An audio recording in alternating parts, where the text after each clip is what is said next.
नमस्कार दोस्तों, मैं मनीष मिश्रा निर्माण जीएस एकेडमी यूट्यूब चैनल में आपका हार्दिक स्वागत करता हूं। जैसा कि पिछले वीडियो में मैंने आपको जैन धर्म के सिद्धांतों के बारे में संपूर्ण जानकारी दी थी और लगभग उसमें ऐसे तथ्यों को भी बताया था जो कि ढूंढने से भी नहीं मिलते। कुछ वाक्यों पर चर्चा, इसके अलावा हमने कुछ शब्दों पर भी चर्चा की थी और आज अपन बात करेंगे बौद्ध धर्म के बारे में। हालांकि मैंने पतन की कोई ऐसी जानकारी आपको नहीं दी कि किस तरीके से जैन धर्म का जो है पतन हुआ और उसके पश्चात बौद्ध धर्म जो है उदित हुआ। देखिए, बहुत सारा डिफरेंस है इनके बीच में। डिफरेंस ऐसा है कि जैन धर्म और बौद्ध धर्म दोनों समकालीन हैं। ये हम नहीं कह सकते हैं कि पहले जैन धर्म आया कि बौद्ध धर्म आया। दोनों वास्तविक रूप से एक प्रतिक्रिया मात्र हुई थी जिसने क्या है एक बड़े धर्म का स्वरूप ग्रहण कर लिया। आज अपन अगली स्लाइड में चर्चा करेंगे इन सब चीजों की। तो थोड़ा सा जैन धर्म की एक जानकारी मैं आपको दे दूं कि क्या कारण था कि जैन धर्म पीछे रह गया और बौद्ध धर्म ज्यादा देखा जाए तो पूरे व्यापक रूप से फैल गया। उसका कारण मैं आपको बताता हूं कि जैन धर्म के सिद्धांतों में कुछ नियम इतने ज्यादा कठोर हो गए। जैसे आपने देखा होगा कि जो दिगंबर जैन हैं या श्वेतांबर जैन हैं अक्सर मुंह में कपड़ा बांधे रहते हैं। अभी तरुण सागर महाराज जी, आपने अगर सुना होगा जैन धर्म के बारे में, तो उनका भी हाल ही में उन्होंने समाधि ली है। तो समाधि के बारे में आपको बताया कि संलेखना पद्धति, जिसे हम संथारा के नाम से भी जानते हैं, और तरुण सागर महाराज जी के पीछे फोटो भी देख सकते हैं कि किस तरीके से जो है अंतिम संस्कार उनका किया गया। और इसके अलावा देखिए, संलेखना में क्या होता है कि इंसान खाना पीना छोड़ देता है। इससे शारीरिक कष्ट बहुत ज्यादा होता है और उस शारीरिक कष्ट में जो है मैंने आपको ये भी जानकारी दी थी कि इस पर जो है सुप्रीम कोर्ट में याचिका भी लगाई गई थी, परंतु सुप्रीम कोर्ट ने धर्म के मामले को मान करके इसे क्या है खारिज कर दिया था। अब चर्चा ये थी कि जैन धर्म में बहुत सारे ऐसे नियम हैं जो कि काफी ज्यादा कठोर हैं। जैसे कुछ नियमों की हम चर्चा करें, ये कहा गया कि पौधे से या पेड़ से फल आपको तोड़ना नहीं है। यदि फल स्वयं गिर जाता है तभी आप उसे ग्रहण करें। ऐसा क्यों? क्योंकि अगर पेड़ से आप फल को तोड़ेंगे तो पौधे को कष्ट होगा या पेड़ को कष्ट होगा और इससे क्या हो जाएगी, हिंसा हो जाएगी। क्योंकि जीवन किसमें है? जीवन देखा जाए पौधों में भी पाया जाता है। यहां तक कि खेतों में जो फसलें लगी हैं, जो स्वयं टूट करके गिर जाएं उन्हें ही आप ग्रहण करें। मुंह में कपड़ा बांधने का रिवाज ये है कि कोई वायरस या बैक्टीरिया जो है अंदर प्रवेश न करे, क्योंकि उनके मर जाने से भी क्या है हमें कष्ट होगा, हम हिंसा के पात्र बन जाएंगे। इसके अलावा हम बात करें कि और क्या ऐसे आज भी आप देखते हैं कि जैन धर्म के जो लोग हैं वो क्या करते हैं, कभी भी आप गौर करिएगा कि जब वो नंगे पैर चलते हैं अपने साथ में क्या लिए रहते हैं, एक झाड़ू जैसा जिसमें मोर के पंख वगैरह लगे रहते हैं। कहीं भी बैठते हैं तो झाड़ के बैठते हैं। और जब वो आहार ग्रहण करने कहीं भी जाते हैं, अगर रास्ते में चींटियों की लाइन चल रही होती है और अगर सामने उनको मिल गई तो आप ध्यान रखिए वो हमेशा उसी रास्ते से वापस लौट जाते हैं, बल्कि उसका उल्लंघन नहीं करते, उसको क्रॉस नहीं करते। कुछ नियम ऐसे कठोर हैं। यहां तक कि जमीन में देख करके भी चलते हैं कि कोई जीव उनके पैर के नीचे ना आ जाए जिससे हिंसा हो जाए। तो कुछ ऐसे ही नियम इतने ज्यादा कठोर हो गए जिसकी वजह से जैन धर्म में भी लोगों को परेशानियां उत्पन्न होने लगी और उसी के पश्चात तभी एक धर्म वैसे भी पहले से ही चल रहा था लेकिन तीव्र गति से उसका प्रचलन हुआ जिसे हम बौद्ध धर्म के नाम से जानते हैं। तो आइए हम अगली स्लाइड में जानते हैं बौद्ध धर्म का किस प्रकार से जो है उदय हुआ है, इसके संस्थापक कौन हैं और किस तरीके से गौतम बुद्ध की पूरी कहानी और उनके जीवन के बारे में आज संपूर्ण जानकारी अपन लेते हैं। चलिए दोस्तों, तो अपन इस स्लाइड में देखते हैं गौतम बुद्ध के बारे में। आज अपन उनकी जीवनी पर चर्चा करेंगे। जैसा कि जैन धर्म में हमने पहले पार्ट में क्या किया कि उनके संपूर्ण यानी कि महावीर स्वामी के संपूर्ण जीवन परिचय के बारे में जाना। इसके बाद दूसरे पार्ट में हमने क्या जाना, उनके सिद्धांतों के बारे में। अगर आपने वो वीडियो नहीं देखा है तो ऊपर आई बटन में या डिस्क्रिप्शन में आप उसका लिंक ले लीजिएगा और उसके माध्यम से आप जैन धर्म का दूसरा पार्ट जिसमें मैंने सिद्धांतों के बारे में चर्चा की है सबको देख लीजिएगा। और आज अपन बौद्ध धर्म में भगवान बुद्ध के बारे में क्या जानते हैं, उनका जीवन परिचय जानते हैं। देखिए, जीवन परिचय से जो प्रश्न बनते हैं बहुत सामान्य रूप से प्रश्न बनते हैं। जैसे गौतम बुद्ध के बचपन का नाम क्या था, और साथ ही में उनके माता पिता, भाई बहन, उनकी पत्नी, यानी कि जो जो उनके जीवन से संबंधित व्यक्ति रहे हैं उनके बारे में जो है पूछा जाता है। तो सामान्यतः अगर हम बात करें तो जीवन परिचय से कोई इतने कठिन प्रश्न नहीं रहते हैं। जो प्रश्न कठिन होते हैं, मैंने पहले भी आपको बताया है कि वो उनके सिद्धांतों से प्रश्न कठिन हो जाते हैं। चलिए तो चर्चा करते हैं गौतम बुद्ध के बारे में। तो गौतम बुद्ध का सबसे पहले तो हम देखते हैं कि जन्म कब हुआ और किस स्थान पर उनका जो है जन्म हुआ। लगभग सभी लोग जानते हैं कि जो गौतम बुद्ध थे, इनका जो जन्म वो हुआ था ईसा मसीह के जन्म के 563 साल पहले, यानी कि ईसा पूर्व 563।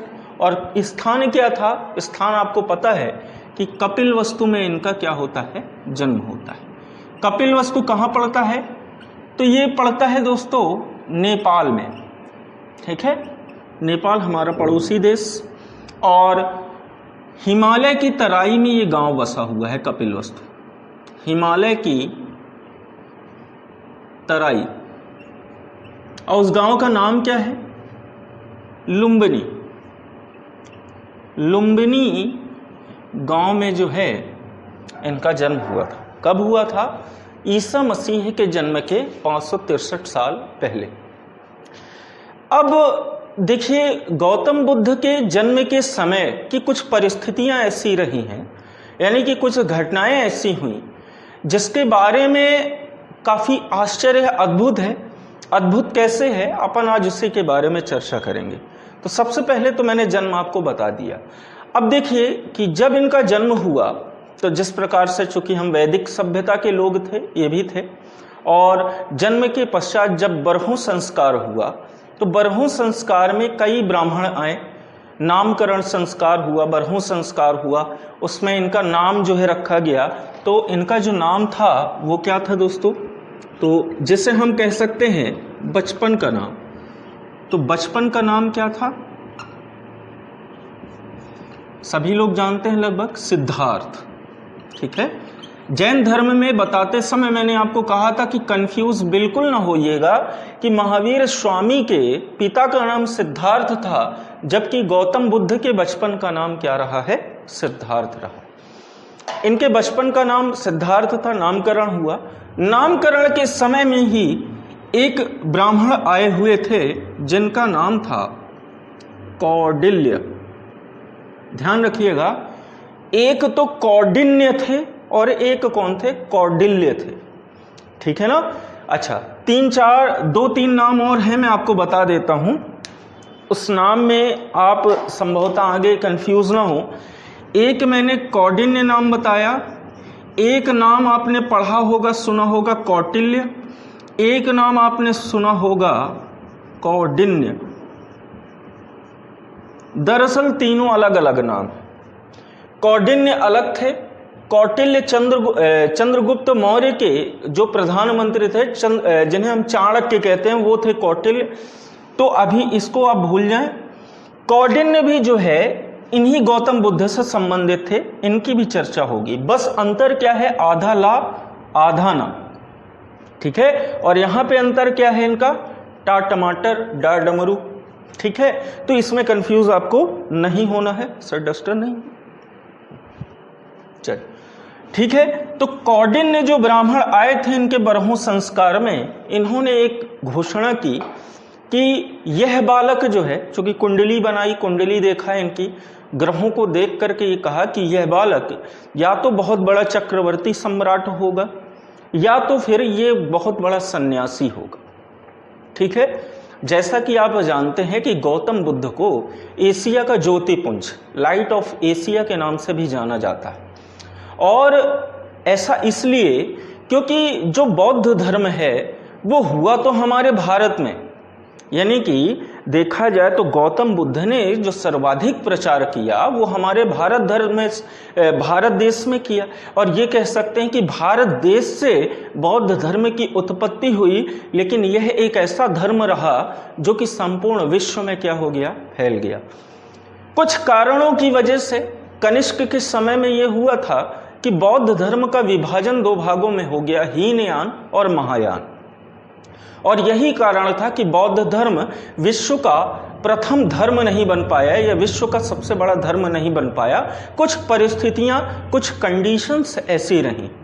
अब जैसे अभी कुछ थोड़ा सा चर्चा करूंगा, चूंकि इतिहास विषय से ही संबंधित है और इतिहास में ही हम देखेंगे। जैसे मैं बहुत सारे बड़े बड़े नेताओं का नाम नहीं लेना चाहूँगा, घोषणा करते हैं कि कांग्रेस ने विभाजन किया भारत का और कांग्रेस ने पाकिस्तान नामक एक अलग राज्य बनाया, और कई सारे लोग जो है पूरी तरह से जिम्मेदार ठहराते हैं। तो दोस्तों ऐसा नहीं है। उस समय की परिस्थितियां ऐसी रही हैं कि अगर कांग्रेस की जगह वो बड़े नेता भी होते तो उनको वही करना पड़ता। यानी कि अगर उस समय पे वो बड़े नेता वहां पे होते कांग्रेस के भारत के विभाजन के समय में, तो वो लोग भी वही करते जो कांग्रेस ने किया, क्योंकि परिस्थितियां बिल्कुल ऐसी थी। अब ऐसी परिस्थितियों में अगर आप परेशान हो, मैं आपको कहता हूं कि आप किसी विषय को लेकर के या किसी बातों को लेकर के बहुत ज़्यादा परेशान हो और वह परेशानी केवल आप समझ सकते हो, आपकी परिस्थितियां ऐसी हैं, और मैं आपसे कहूं कि आप कुछ नहीं कर पा रहे हो, मेरे को देखो मैं कर सकता हूं, वो कर सकता है, तुम क्यों नहीं कर पा रहे हो, उस समय आप नहीं समझा पाओगे कि मेरी कंडीशंस कैसी, मेरी परिस्थितियां कैसी। तो हम वही कह रहे हैं कि जो चीज़ें यहाँ पे चर्चा कर रहे हैं कि परिस्थितियां ऐसी रहीं कि बौद्ध धर्म विश्व का सबसे बड़ा धर्म नहीं बन पाया, और जो मैंने अभी बात छेड़ी कि परिस्थितियां ऐसी थी कि कांग्रेस को विभाजन करना पड़ा। तो अपन वही चर्चा कर रहे हैं कि कौंडिन्य नाम के ही ब्राह्मण ने ये कहा था कि ये बहुत बड़ा चक्रवर्ती सम्राट बनेगा, या तो फिर यह क्या होगा, एक बहुत बड़ा सन्यासी होगा। ठीक है, अब परिस्थितियां देखिए कि इनके माता पिता के पहले नाम देख लेते हैं, फिर हुआ क्या, कहानी मैं आपको बताऊंगा, वो घटना बताऊंगा जिसकी वजह से जो सिद्धार्थ रहे हैं वो गौतम बुद्ध बने और सन्यासी बने, ना कि चक्रवर्ती सम्राट। ठीक है, तो उसी की चर्चा करते हैं। इनके पिता का नाम क्या था, तो सबसे पहले अपन देख लेते हैं इनके पिता का जो नाम था वो था शुद्धोधन। शाक्य गण के मुखिया थे शुद्धोधन।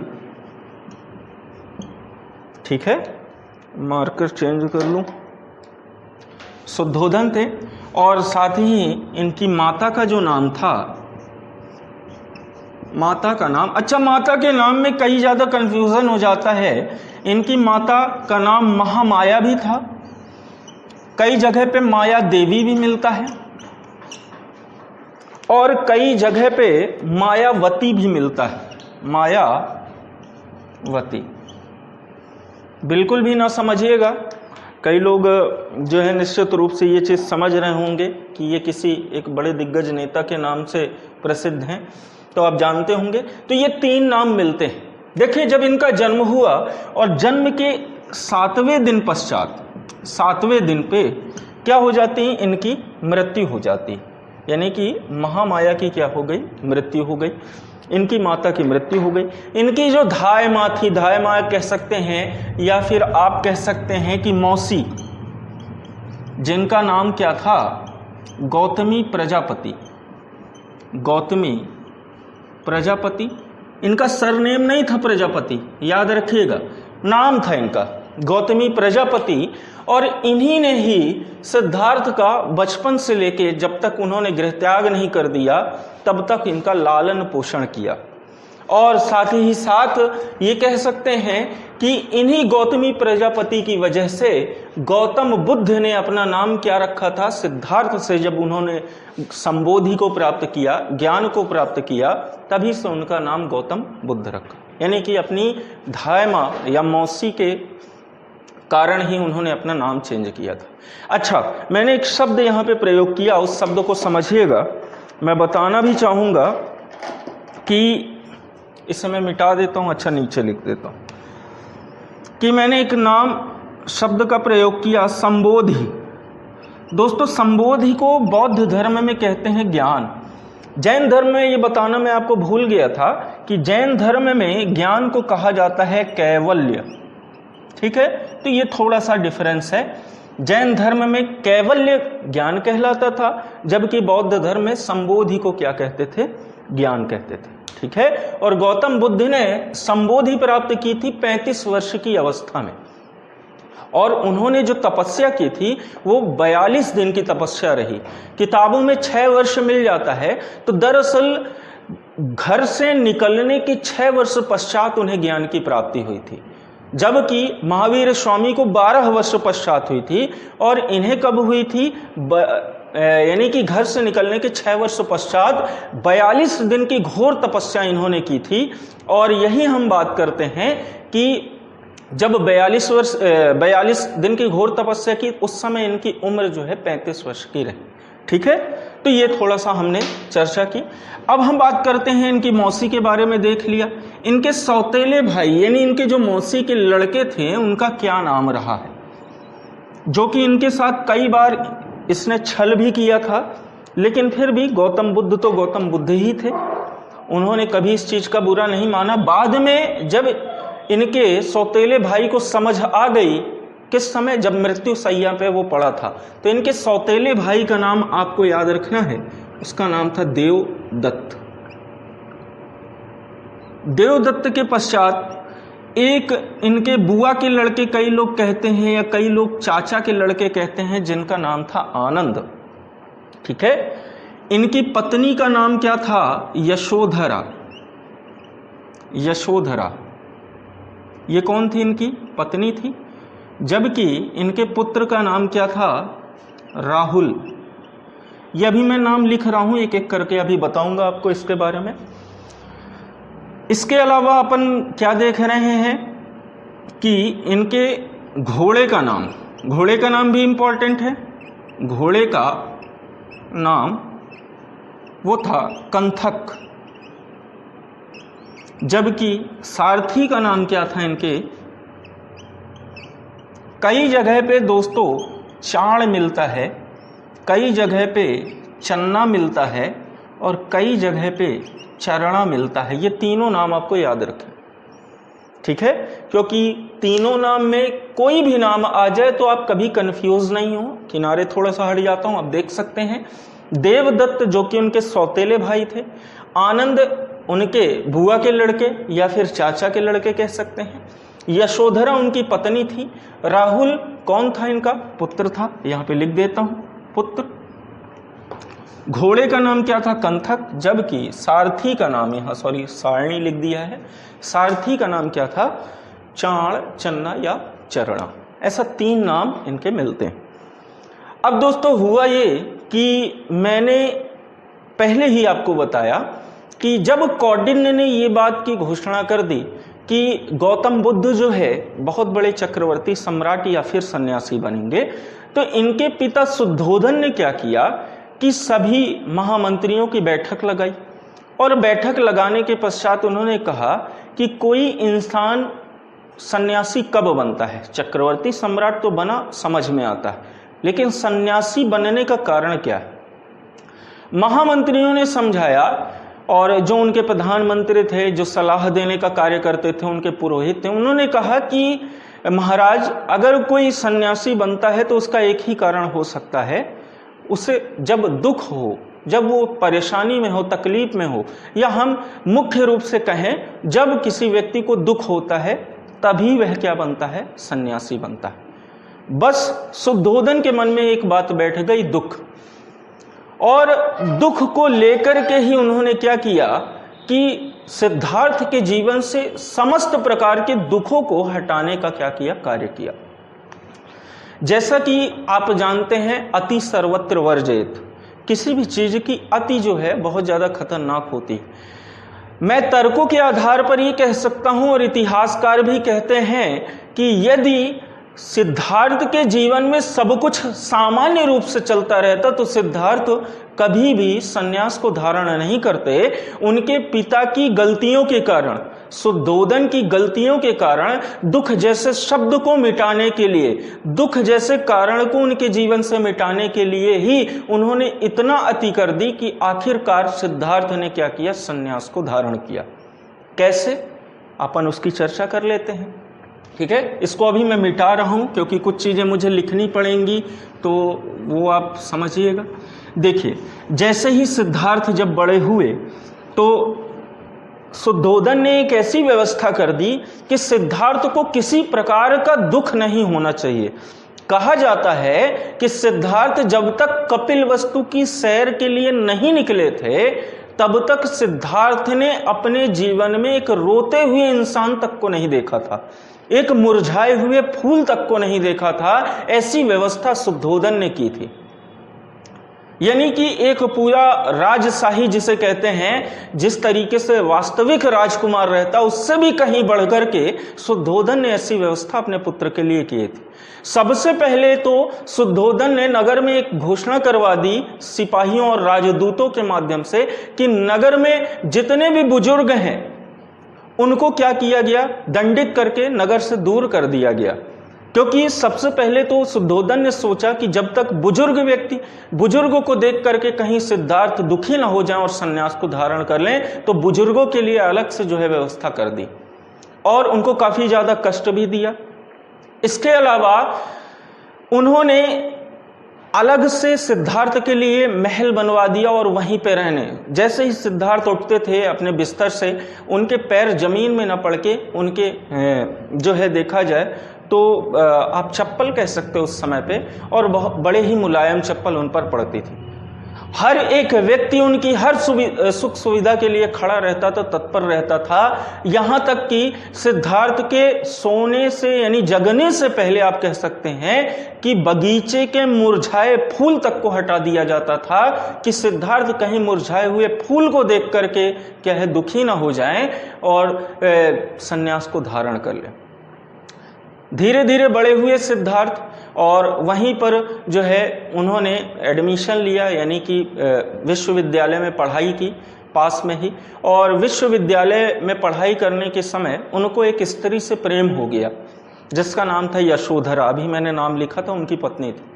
अब यशोधरा से जब प्रेम हुआ तो लड़का भाई बिगड़ने लगा। आप सभी लोग को भी हो जाता है, कई सारे ऐसे लोग हैं जिन्हें प्रेम होता रहता है और वो प्रेम क्षणिक मात्र होता है, उसके बाद जो है कहाँ तुम कहाँ हम सब चीजें, है ना। मैं स्पेशली थोड़ा सा इस बात पर चर्चा जरूर करूंगा कि लड़के और लड़की जो प्रेम कर रहे हैं, ठीक है, वास्तविक रूप से अगर प्रेम कर रहे हैं तो अगर आपको सच्चाई की पहचान करना है, साफ बोलिए कि चलो अगर प्रेम करते हो तो विवाह करने की क्षमता रखो, घर में बात करो। अगर वो करता होगा या करती होगी तो ठीक है, नहीं तो दोनों अलग हो जाएं।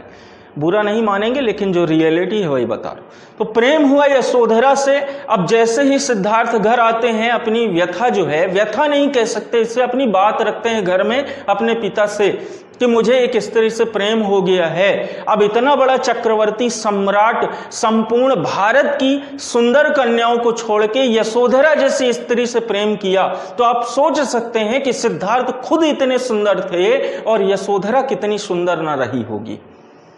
अब चूंकि पिता ने जैसे ही इस बात को सुना, तुरंत यशोधरा को बुलाया और यशोधरा को बुला करके उनके घर परिवार से बात करके उनका विवाह कर दिया। कारण ये कि प्रश्न नहीं पूछ सकते थे सिद्धार्थ थे कि सिद्धार्थ से अगर कोई प्रश्न पूछ लेते, सिद्धार्थ कहीं दुखी न हो जाएं और संन्यास को न धारण कर ले। सोचिए ऐसी बात। हुआ यही कि यही अति चलती रही। सिद्धार्थ जो है, इनको प्रेम हुआ, विवाह हुआ। कई समय पश्चात जो है इनके पुत्र भी हुआ था और उस पुत्र का नाम अभी मैंने बताया कि उसका नाम था राहुल। दोस्तों, मैं नाम भी बताऊंगा कि राहुल क्यों रखा गया था, क्योंकि जो है इनके संन्यास और इनके जीवन के बीच में जो है राहुल बीच में आ रहा था। कैसे, अभी चर्चा करेंगे। एक समय की बात है कि जब सिद्धार्थ के पिता शुद्धोधन कहाँ गए थे, नगर से बाहर गए, उस समय नहीं थे, और कपिलवस्तु की सैर की इच्छा उनके मन में हुई। किसके? सिद्धार्थ के। गौतम बुद्ध भी आप कह सकते हैं। सिद्धार्थ के मन में कपिलवस्तु की सैर की इच्छा हुई। उन्होंने सोचा कि मैं इस महल के अंदर रहता हूं, मैं महल के बाहर आखिर क्या होता है ये सब चीजें भी देखूं। ये बात शुद्धोधन को पता चल गई, और शुद्धोधन को जब ये बात पता चली तो शुद्धोधन ने सभी ऐसी व्यवस्थाएं कर दी कि सिद्धार्थ आज की रात रुक जाएं, अगले दिन उनको शहर की व्यवस्थाएं की जाएंगी। आखिर शुद्धोधन पहुंचे, उन्होंने सिद्धार्थ को समझाया कि कल तुम्हारे रथ वगैरह की व्यवस्था मैं कर दूंगा और कल तुम बढ़िया आराम से कपिलवस्तु की सैर के लिए निकल सकते हो। सिद्धार्थ उनकी बात में रुक गए कि ठीक है, क्योंकि शुद्धोधन कोई ऐसा शब्द नहीं कहना चाहते थे कि सिद्धार्थ को क्या हो जाए, दुख हो जाए और वो सन्यास को धारण कर लें। तुरंत ही किसको बुलाया, तो यहां पे तुरंत ही बुलाते हैं कौन, शुद्धोधन चन्ना को। चन्ना कौन, उनका सारथी। सारथी को बुलाया और कहा कि नगर में ढिढोरा पिटवा दो कि सभी बुजुर्ग बुढ़े जितने भी हैं, रोगी मरीज, सब अपने घर के अंदर रहेंगे, कपिलवस्तु की सैर के लिए सिद्धार्थ जा रहे हैं। और अगर तुमने भूल के भी सिद्धार्थ को कुछ बताया तो तुम्हारी हत्या मेरे हाथों हो जाएगी। अब चन्ना बेचारा परेशान, नगर में क्या किया उन्होंने, ढिढोरा पिटवा दिया, सब कुछ ऐलान करवा दिया। अगले दिन रथ तैयार हुआ, उनका घोड़ा कंथक, और कंथक के पश्चात जो है सारथी उनको, यानी कि चन्ना या चरणा या चाण, उनको लेकर के चलते हैं कपिलवस्तु की सैर के समय। पूरा दिन कपिलवस्तु की सैर किया सिद्धार्थ ने और उनको कुछ ना मिला, बढ़िया से उन्होंने घूमा कि जैसे ही लौटे कि तभी उनको एक व्यक्ति मिला और वो था बुजुर्ग व्यक्ति। अब हो गई बहुत बड़ी आफत। भाई मैं आपको कहूं कि अगर आपने भूत नहीं देखा है, अगर भूत देखा है तो उतने आश्चर्यचकित नहीं होंगे, लेकिन भूत नहीं देखा है और अचानक से आपके सामने आ जाए तो आप तो आश्चर्यचकित हो जाएंगे, क्या कहो बेहोश भी हो जाए या हो सकता है हार्ट अटैक की वजह से मृत्यु हो जाए। सिद्धार्थ ने तो अपने जीवन में कुछ देखा ही नहीं था और इन्हें देखकर इतना अचंभा कर ले कि अरे ये कौन है, ये कैसा इंसान है, ऐसा इंसान तो मैंने जीवन में नहीं देखा। संपूर्ण रूप से आश्चर्यचकित हो गए। तुरंत सारथी को कहा कि रथ रोका जाए। मतलब डर डर के उसके पास गए कि भाई तुम कौन हो, तुम्हारे जैसा इंसान तो हमने देखा नहीं। क्योंकि सिद्धार्थ अपने जीवन में, अपने महल में ना तो कभी किसी को बूढ़ा होते देखा था, ना कभी किसी को मरते देखा था, ना कभी किसी रोते हुए इंसान को देखा था। ऐसा उनका जीवन रहा है। तुरंत ही जब वो बुजुर्ग बोला कि मैं तो बुजुर्ग व्यक्ति हूं और बूढ़ा हूं, और वहां से चला गया। अब सिद्धार्थ बहुत ज्यादा परेशान, पसीने से तरबतर कि ये कैसा इंसान मैंने देख लिया। सारथी से पूछा कि तुम इसके बारे में बताओ, लेकिन सारथी तो कुछ नहीं बोल सकता था। सारथी को शुद्धोधन ने पहले ही मना कर दिया था। बहुत देर तक सिद्धार्थ पूछते रहे, जब उसने नहीं बताया तो सिद्धार्थ ने भी अपनी तलवार निकाल ली और बोला कि अगर नहीं बताएगा तो अब तेरा अंत मैं कर दूंगा। सारथी दोनों तरफ से फंस गया कि बताता हूं तो मारा जाऊंगा, नहीं बताता तो मारा जाऊंगा। तो उसने सोचा कि बाद में, अभी मरने की अपेक्षा बाद में मर जाऊं वो ज्यादा सही है। तो आखिरकार उसने बुजुर्ग का पूरा रहस्य बताया कि ये बुजुर्ग व्यक्ति है, एक इंसान जब पैदा होता है, पैदा होने के बाद बाल्यावस्था में, बाल्यावस्था से युवावस्था, युवावस्था से वृद्धावस्था को प्राप्त होता है। ये इसकी वही अवस्था है। संपूर्ण चीजें बिल्कुल सिद्धार्थ मन में इतने दुखी हो गए कि उन्होंने, क्योंकि सिद्धार्थ ने पूछा भी क्या मैं भी बुजुर्ग हो जाऊंगा, ऐसा हो जाऊंगा, तो सारथी ने कहा बिल्कुल, आप भी अपनी अवस्था को जब प्राप्त हो जाएंगे तो आप भी बुजुर्ग हो जाएंगे। उनको एक गहरा आघात पहुंचा कि ये सब तो नश्वर। यही विचार करते करते करते आगे बढ़ रहे थे कि अभी ये सोचते ही रह गए कि दूसरा इनको मिल गया, एक कौन, बीमार व्यक्ति जो खांस रहा था और बहुत ज्यादा दुर्बल शरीर से, एकदम लग रहा था कि मरणासन्न स्थिति में है। और जैसे ही देखे तो उसको भी देख के आश्चर्यचकित कि ये क्या है, अब ये कौन सा प्राणी प्रकट हो गया। सारथी ने उसके बारे में भी सारथी से पूछा। सारथी ने बताया कि बीमार व्यक्ति है, जब पोषण आहार नहीं मिलता है, जब इंसान भूखा रहता है तो ऐसे इंसान जो है बीमार हो जाता है। बोले अगर मैं नहीं खाऊं तो, बोले सारथी बोलते अगर आप भी नहीं खाओगे तो आप भी बीमार हो जाओगे।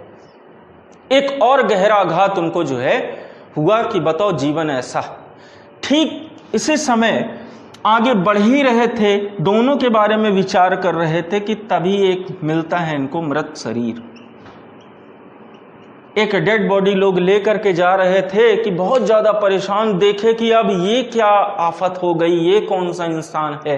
तो सारथी ने बताया कि मृत शरीर है, कि जब इंसान जो है पैदा होने के साथ बाल्यावस्था, युवावस्था, वृद्धावस्था को प्राप्त हो जाता है, वृद्धावस्था के पश्चात जब उसकी आयु समाप्त हो जाती है तो ये क्या हो जाता है, इंसान मर जाता है। उन्होंने पूछा क्या मैं भी मर जाऊंगा? बोले बिल्कुल, जो इस संसार में आया है वो मरेगा और जो इस संसार से गया है वो जीवित होगा। उन्होंने संपूर्ण रहस्य बताया और एक और गहरा आघात उनको पहुंचा और बहुत ज्यादा सिद्धार्थ अब क्या हो गए, दुखी हो गए कि जा ही रहे थे तो अंत में एक व्यक्ति मिलता है जो प्रसन्न चित्र मुद्रा में बैठा हुआ था, सन्यासी। अब उसके बारे में भी पूछना चाहा उन्होंने। सारथी ने बताया कि ये सन्यासी है, इसको दुनिया के मोह माया से कोई लेना देना नहीं, ना तो यह वृद्धावस्था की चिंता करता है, ना ही यह बीमार होने की चिंता करता है, ना ही इसे मरने की चिंता है। यह केवल अपने ही जीवन में जी रहा है और बड़ा खुश है। तभी वो सन्यासी के पास जाते हैं और सन्यासी से बात करते हैं और संपूर्ण जो आत्मिक शांति होती है वो उनसे प्राप्त होती है। उसी समय सिद्धार्थ ने मन में ठान लिया कि मुझे इस दुनिया का मोह माया त्याग करके यही बनना है, मुझे और कुछ नहीं बनना है। अब थोड़ा सा पिछली बातों में जाएं कि कौंडिन्य ने जो कहा था, कौंडिल्य ने कहा था कि या तो बहुत बड़ा चक्रवर्ती सम्राट या तो बहुत बड़ा सन्यासी बनेगा, और यही कारण इसके जीवन में उत्पन्न हो गए कि सिद्धार्थ ने सन्यासी के जीवन को ज़्यादा रोमांचक समझा और उसे अपनाने का पूरी तरह से दृढ़ निश्चय कर लिया। यहां से वो घर पहुंचते हैं चिंतित अवस्था में, उनका शरीर पसीने से तरबतर, आंखों से आंसू निकल रहे हैं कि अभी तक मुझे धोखे में रखा गया, मैंने जीवन की संपूर्ण सच्चाई को नहीं जाना और आज भी नहीं जानता हूं। उसको जानने का केवल एक अर्थ है कि जब मैं सन्यासी बनूं। और यहाँ पे आपको बता दूं कि उस सन्यासी ने इनको कहा भी था कि जीवन को जानना है तो सन्यास धारण करो, इस संसार की मोह माया को त्याग दो। एक छोटी सी घटना आपको बताऊं कि जब इंसान के घर में किसी की मृत्यु हो जाती है तो वो कितना ज़्यादा दुखी और कितना ज़्यादा रोता है। अभी कुछ ही दिन पहले हाल ही में ऐसी चर्चाएं हुई थी, आशु सर से ही हुई थी। तो आशु सर ने एक बात कही गौतम बुद्ध के बारे में। ये कहा कि सोचिए गौतम बुद्ध का क्या जीवन रहा है कि इन्होंने, एक इंसान मोह के कारण अपने परिवार के किसी सदस्य की मृत्यु होने पर इतना रोता है और पागल जैसा जीवन व्यतीत कर देता है, और बुद्ध ने तो इन सब मोह माया को त्याग दिया। और मरणासन्न, जब इनके पिता की मरणासन्न स्थिति हुई, पिता मरने ही वाले थे, तब सिद्धार्थ प्रसन्न मुद्रा में जो है अपने पिता से मिलने जाते हैं। उनके सामने उस समय कैसा पल रहा, लेकिन फिर भी वो मुस्कुराते रहे, ना उनके आंखों में आंसू, न भय, न कोई, क्योंकि वो जानते थे कि असली जीवन क्या है, मृत्यु है। वास्तविक जीवन क्या है, मृत्यु है। तो ये चर्चा थोड़ा सा ध्यान आया इसलिए आपको बताया मैंने। और वही है कि जैसे ही घर आते हैं तो घर में अब उन्होंने दृढ़ निश्चय किया मुझे जाना ही है। और यहीं से क्या होता है, उस समय उनकी अवस्था कितनी रही है, 29 वर्ष की रही। 29 वर्ष की अवस्था में अब सोचिए, चूंकि उनकी पत्नी जग रही थी, सब चीजें जान रही थी, अब सिद्धार्थ को गृह त्याग तो करना था, लेकिन करें क्या। एक तो उनका पुत्र मोह। अब जो व्यक्ति, सिद्धार्थ इतने सुंदर, उनकी पत्नी इतनी सुंदर, उनका पुत्र कितना सुंदर ना रहा होगा, ऐसी कल्पना मात्र करिए आप। बच्चे तो छोटे किसी के भी हों हमें सुंदर लगते हैं, लेकिन सिद्धार्थ का पुत्र कितना सुंदर ना रहा होगा। वहीं बार बार वो गेट की तरफ जाएं, दरवाजे की तरफ बढ़ें कि अब मैं घर से जा रहा हूं, लेकिन पुत्र मोह के कारण बार बार अपने पुत्र को देखने चले आए। यानी कि लगभग 20 से 25 बार संन्यास धारण करने की इच्छा तो है, लेकिन पुत्र मोह जाने नहीं दे रहा है। अंततः उन्होंने कहा कि ये मेरे संन्यास के जीवन में आड़े आ रहा है, तो उन्होंने अपने पुत्र का नाम रखा राहुल। हुल का मीन्स होता है कांटा और राह का मीन्स होता है राह। मेरे रास्ते का कांटा मेरा पुत्र बन रहा है, इसीलिए अपने पुत्र का नाम उन्होंने क्या रख दिया, राहुल रखा। और जो लोग सभी लोग अपने बेटे का नाम, कई लोग के नाम राहुल हैं, तो चिंता ना करें, कोई बुराई वाली बात नहीं है। लेकिन राहुल का वास्तविक अर्थ क्या होता है? रास्ते का कांटा। तो इस तरीके से सिद्धार्थ ने अपने पुत्र का नाम राहुल रखा और यहीं से वो गृह त्याग करते हैं और सन्यास को धारण करते हैं। बौद्ध धर्म में इनके सन्यास धारण करने की घटना को एक नाम दिया गया है जिसे कहा जाता है महाभिनिष्क्रमण। मैंने आपको 16 संस्कारों में निष्क्रमण संस्कार बताया था। चूंकि ये बौद्ध धर्म से संबंधित था, एक बहुत बड़ी घटना हो गई, इसलिए इसे कहा गया महाभिनिष्क्रमण। और दोस्तों यहीं से ये अपने सारथी के साथ निकल चलते हैं, सारथी चाण को लेकर के और इनका घोड़ा कंथक को लेकर के निकल जाते हैं। और कुछ ही दूर, जब बहुत दूर, काफी दूर पहुंच गए तो एक नदी इनको मिलती है। उस नदी का नाम था अनुमा नदी। अनुमा नदी के पास ही इन्होंने अपने राजशाही वस्त्र और घोड़े कंथक को क्या कर दिया? त्याग दिया। अपने सारथी को भी कहा कि मेरे घोड़े को अब यहाँ से ले जाओ। तो याद रखना है कि अनुमा नदी में ही, अनुमा नदी के तट पर इन्होंने अपने राजशाही वस्त्रों का त्याग किया, अपने घोड़े को त्याग किया, अपने सारथी को कहा कि अब तुम इस घोड़े को लेकर के चले जाओ, आज से मेरा यहाँ से जीवन संन्यास का चालू होता है। तो दोस्तों इस प्रकार की कहानी थी। अभी इनकी और भी कहानी बची हुई है। अब यहाँ से अपन सिद्धांतों की चर्चा और कुछ चीज़ों की चर्चा अभी और करेंगे। तो आज के वीडियो में केवल अपन इतना ही जानेंगे और जल्द ही आप इंतज़ार करिएगा मेरे अगले वीडियो का। मैं जल्द ही इनकी और ही रोमांचक कहानी, जिसमें आपको मैं विश्वास दिलाता हूँ अगर आप इसमें खो गए तो आपकी आंखों से आंसू भी आ जाएंगे अगर इनकी कहानी सुनेंगे। तो आज के वीडियो में दोस्तों इतना ही चर्चा करेंगे अपन। मिलते हैं अगले वीडियो में पुनः। तब तक घर पे रहें, सुरक्षित रहें। बहुत बहुत धन्यवाद।